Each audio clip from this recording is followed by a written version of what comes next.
And it's just like you have to fight the algorithm, and then also like people's opinions and their interests, and you just have to please everybody. And then you also have to please yourself, so you can actually stay motivated to continue making the videos that you want to make every single week. God, I mean, if that's a takeaway, we already hit the main point of today's video, is that you have to please yourself. Otherwise, why are you making the dang thing? Exactly. Yeah, okay. The cameras have been rolling, right?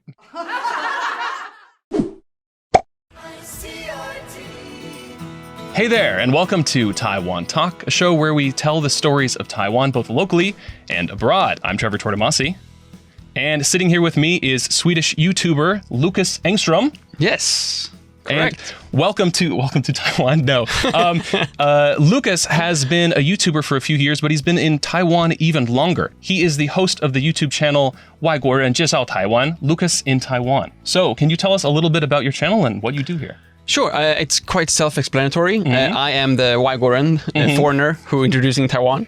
It's some traveling, some news coveraging, and just trying to introduce Taiwan to foreigners and also show my life in Taiwan as a foreigner. Yeah. Did it start with travel and then you moved into doing more serious stuff like news? Because you have reported some genuinely serious stories. Yeah, I mean, it all started like from the absolute beginning. It was just like a way for me to document my favorite places in Taiwan and also having like a little instruction video for other foreigners on how to go to these places. But then... When did that start? That was in August 2nd, 2018, I believe is the first video. Forever burned into your memory. Yes, that's when my life literally changed over a week. And since then, I have done at least one video per week for 4 years now in August. You say at least because you make a lot of videos. I try to do as much as possible, yeah. How much of the world do you also introduce to Taiwan through your videos? Not too much. Okay. I gave it a try. We traveled like Philippines, Vietnam, Korea, Japan, and Sweden. That's like the worst videos I've ever made. Whoa. Where I am. The worst performing. The worst performing. Okay. Worst performing. Yeah. All my videos are great. Oh, they were all according to myself. But worst performing, yes. What would be an example of something you've covered in Taiwan? So for example, like what is unique to me is that you can do everything one single day, and you can literally like wake up without planning, and you can find yourself like either at the beach, either on top of like a 3,000 meter high mountain, or like checking out a volcano in like northern Taiwan, or you can just go down to Kenting and play with some monkeys and literally see like fire up from the ground, you know? Yeah. And coming from Sweden, especially like the countryside of Sweden, everything is like planned like days or weeks in advance, just because like the distances are so far away. Whereas in Taiwan, it's just like you can do whatever you want without actually any real planning, which I think is very, very unique. Also on your channel, I've noticed that you have reached out to collaborate with more YouTubers and content creators all over the island than I've seen anyone else do. You're sort of like a YouTuber's YouTuber. So what is it like? First of all, you have a roommate who's a YouTuber, Yuan in Taiwan. Yuan, yeah. And what is it like living with other content creators? It's definitely good for sure.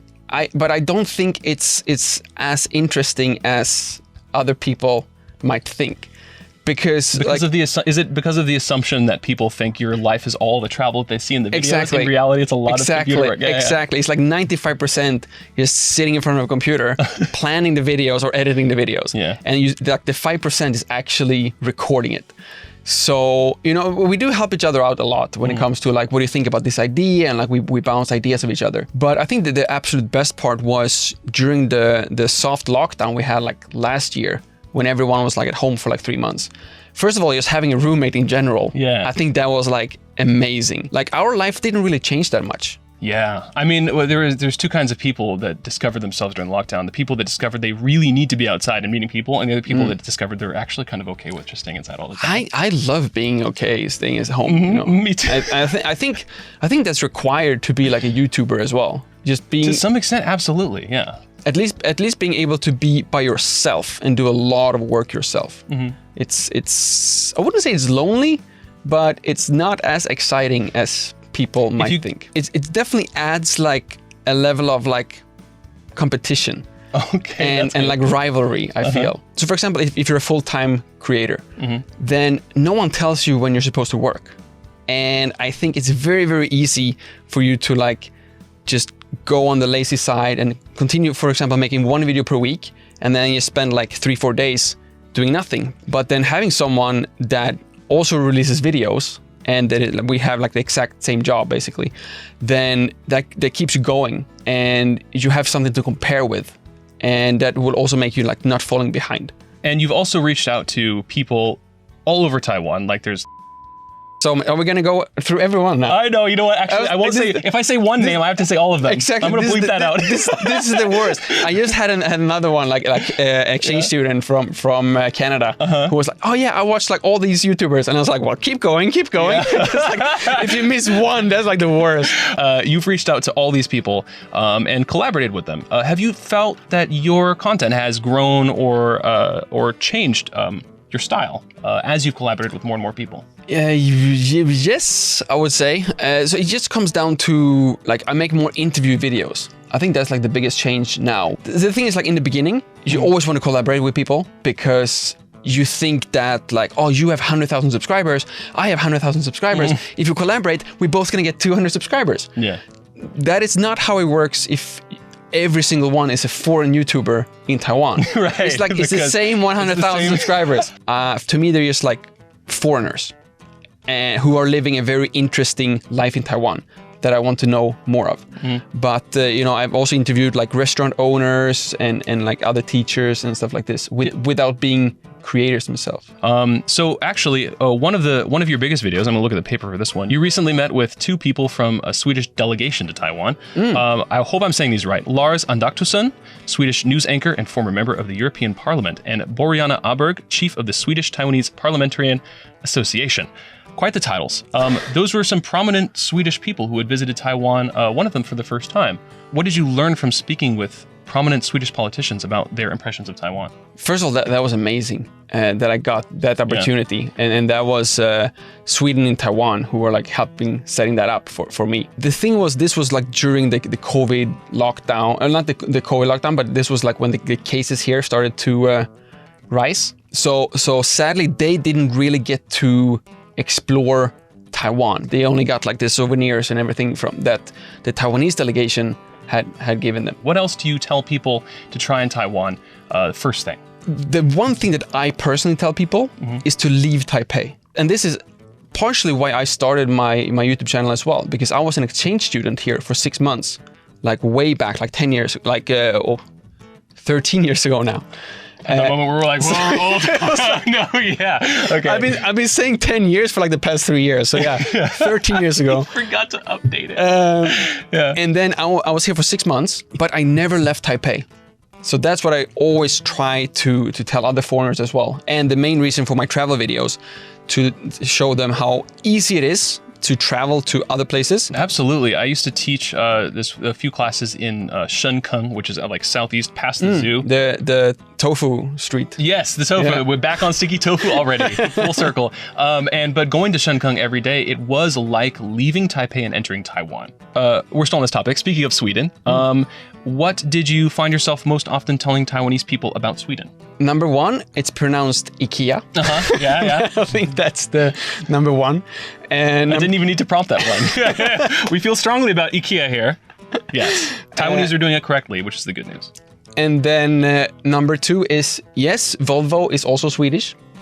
And number 3, it's not Switzerland.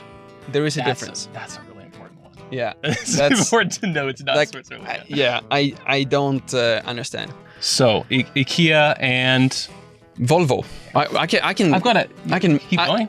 I know more Swedish companies than you know Taiwanese foreign YouTubers in Taiwan. I can just talk about it. Yeah. Rattle them off. Go. Yeah. How many can you get to? Oh, so many. So many? Okay. Volvo, Saab, Spotify, Candy Crush, Atlas Copco, which is not really that famous by name, but they have actually made every single tunnel for all the roads here in Taiwan.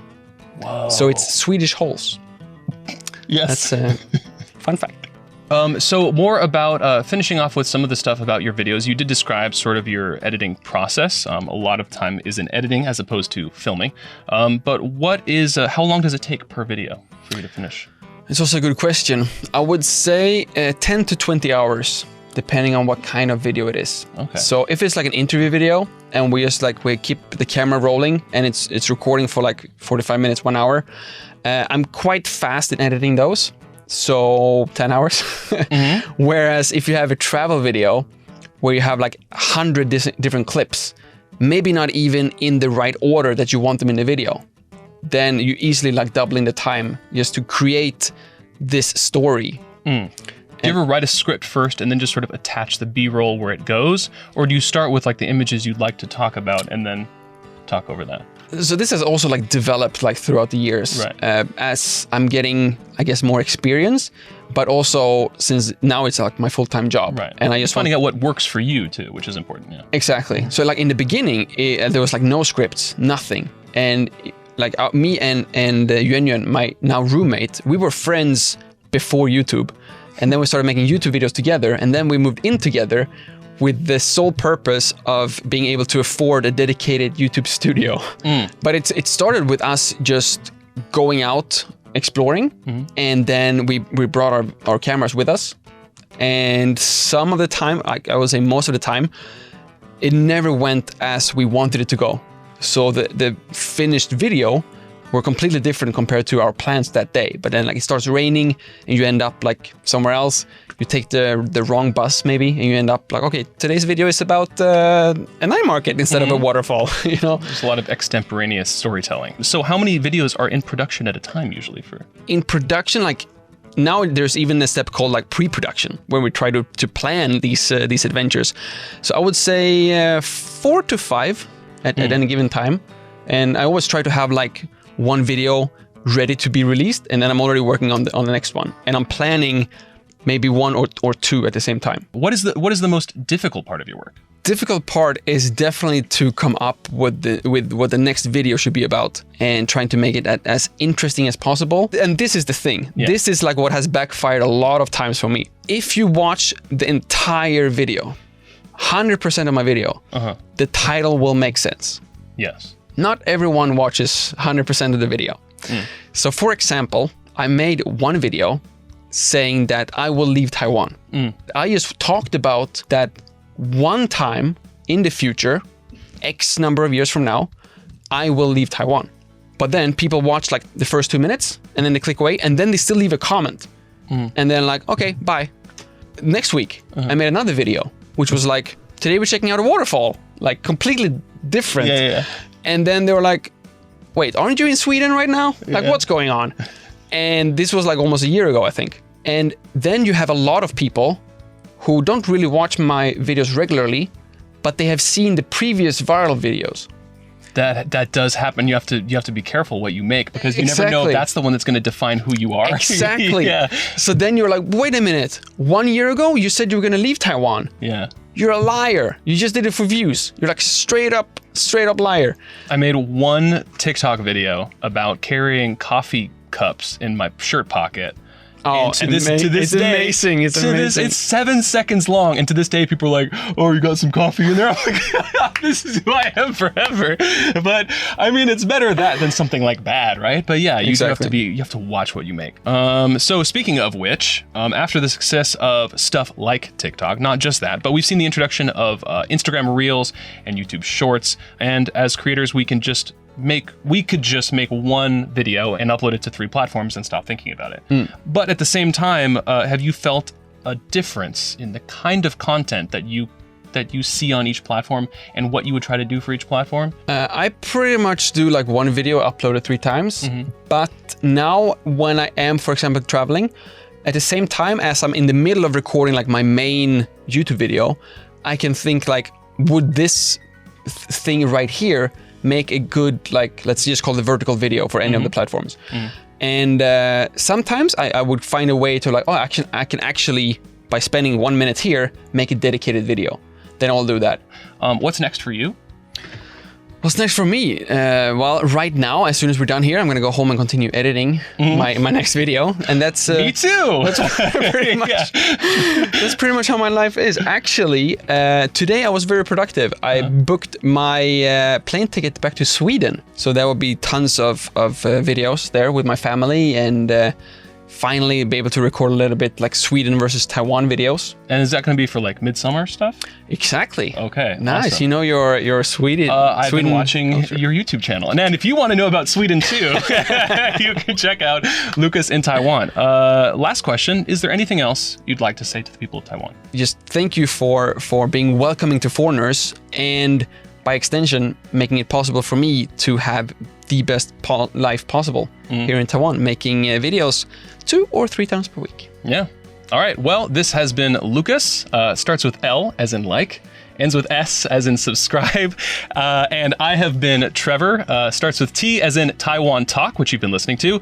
And it ends with R as in really good to have you in the studio today. Wow. Thank you for joining us. Wait. Yeah. How long did you practice that? About 30 seconds. Okay. Good. Nice. Okay. Wow. And this has been Taiwan Talk. Until next time, I'm Trevor Tortomasi on ICRT FM 100.